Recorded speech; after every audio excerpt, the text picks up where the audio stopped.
Où est-ce qu'on trouve les idées pour écrire des histoires? Salut, c'est Sterpi, j'espère que vous allez bien. Alors comment, dans l'écriture, on trouve des sujets d'histoire? Comment on développe une histoire? Je pense qu'à la base, c'est pas l'auteur qui trouve le sujet, je pense que c'est plutôt le sujet qui trouve l'auteur.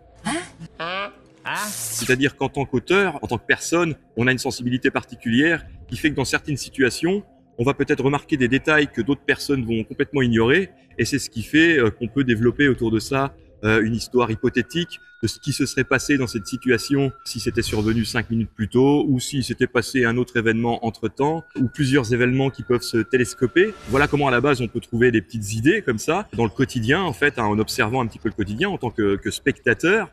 Et puis aussi en télescopant, je pense, plusieurs idées, parce qu'on va pas construire une histoire évidemment à partir d'une seule idée, sinon c'est un petit peu faible dans la narration, il faut avoir plusieurs idées. Je pense qu'il faut aussi avoir une idée précise de ce qu'on veut donner comme visuel. C'est un petit peu comme dans un film, le placement de la caméra va quand même beaucoup influencer le sens de la scène et puis aussi le ressenti qu'on va avoir en regardant la scène. Donc quand on écrit, c'est pareil, en fait on se place d'un certain point de vue et on développe la scène selon ce point de vue. On peut aussi évidemment changer de point de vue. Il y a plein de choses à faire évidemment quand on écrit une histoire. Donc ça s'écrit pas comme ça. Il faut planifier un petit peu la façon dont on veut écrire l'histoire, c'est-à-dire par quoi je commence. On n'est pas obligé de faire un ordre chronologique. Évidemment, on n'est pas obligé de commencer le matin et de terminer le soir, etc. Ça peut commencer directement dans le feu de l'action, ou alors ça peut commencer doucement pour être plus progressif. Donc c'est vraiment aussi un choix de l'auteur.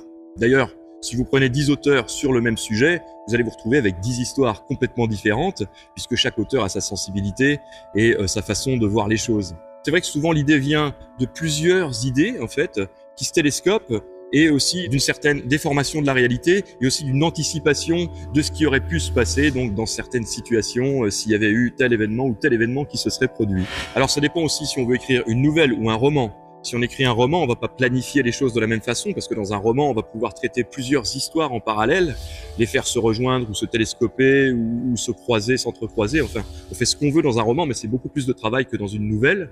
Après, une nouvelle, c'est un style plus direct, qui demande aussi une certaine rigueur dans l'écriture, pour qu'on ait quelque chose de cohérent du début à la fin, et qui nous amène vraiment d'un mystère au début à une réponse à la fin. En général, dans une nouvelle, il faut qu'il y ait une chute assez forte, pour qu'on la retienne et pour qu'elle soit marquante.